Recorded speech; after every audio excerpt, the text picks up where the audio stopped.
Lord Jesus said, "Therefore everyone who hears these words of mine and puts them into practice is like a wise man who built his house on the rock." Matthew 7:24.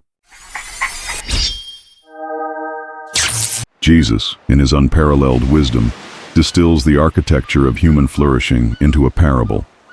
No dissertations, no dogma. Just a story about two builders, one wise, one foolish. One builds on rock, the other on sand. And within this simple metaphor lies an eternal truth that transcends centuries, philosophies, and cultures. Matthew 7:24-27 is not abstract spirituality. It's divine realism. Jesus doesn't promise to shield us from storms. He assures us they will come. The difference lies in what we've built upon. The foundation isn't merely theological, it's existential. It's the difference between a life that withstands trial and one that collapses under pressure. Buddhist philosophy teaches impermanence, anicca, that all is in flux.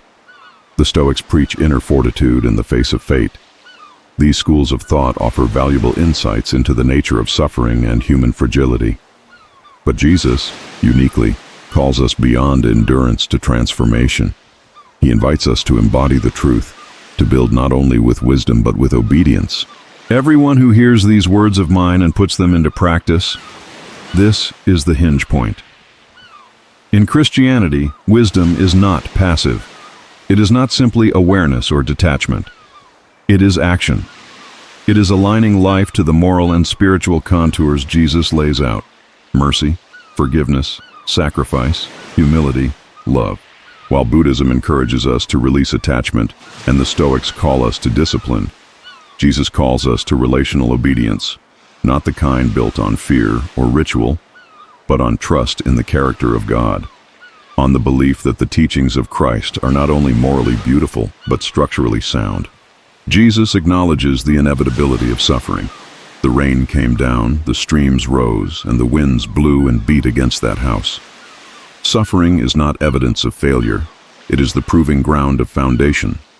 And only the house built on Christ remains.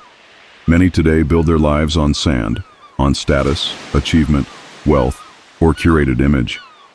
These things can shimmer brilliantly in the sun, but when the weather changes, they crumble. Cultural sand offers no shelter. Philosophical sand offers no anchor. Only the words of Christ, practiced and lived, provide a base that endures. The Stoics offer premeditatio malorum, imagining adversity to steel the soul.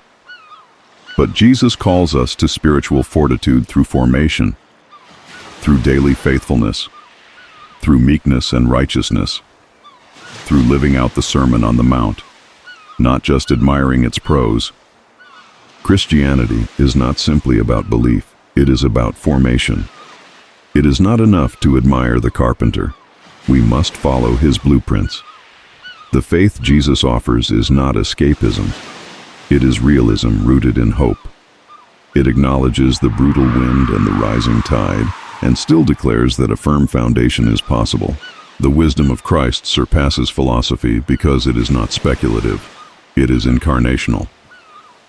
The rock we build upon is not just a teaching, but a person. Jesus is both the Word and the way.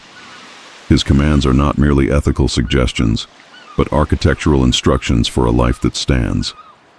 There is a cultural temptation to reduce Christianity to comfort, to inspiration, to ritual. But Jesus' message in Matthew 7 confronts us with a stark dichotomy: rock or sand, wisdom or folly, obedience or collapse. In an era obsessed with self-invention, the humility required to build on the rock of Christ is radical. To love our enemies, to store up treasures in heaven, to deny ourselves, these are countercultural acts of holy resistance. They are costly, but they are secure. Other worldviews may help us cope, but only Jesus offers us a foundation to build anew.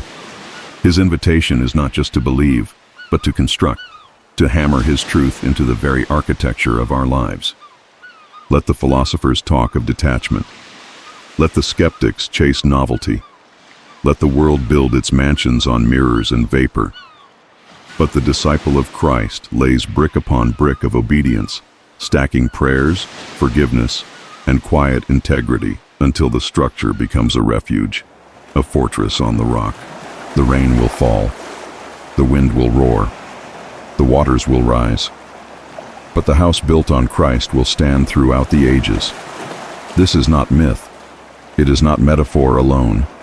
It is spiritual physics. So ask yourself, what are you building on? Is your structure ornamental or eternal?